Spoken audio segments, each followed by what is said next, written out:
अस्सलामुअलैकुम दोस्तों, welcome back to our channel find Urdu. Can I call you?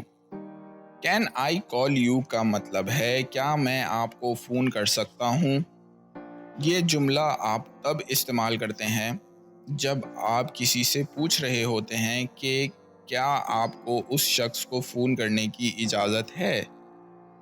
ये अक्सर फॉर्मल और आदाब के तौर पर पूछा जाता है, ख़ास तौर पर जब आप किसी से पहली दफ़ा बात कर रहे होते हैं या फिर किसी ऑफिशियल काम के सिलसिले में। अगर आप किसी दोस्त या कोवर्कर से बात कर रहे हैं तो आप पूछ सकते हैं, can I call you to discuss the project?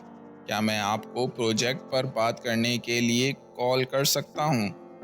तो दोस्तों, ये था कैन आई कॉल यू का मतलब। उम्मीद है अब आपको समझ में आ गया होगा। मिलते हैं नेक्स्ट वीडियो में। शुक्रिया।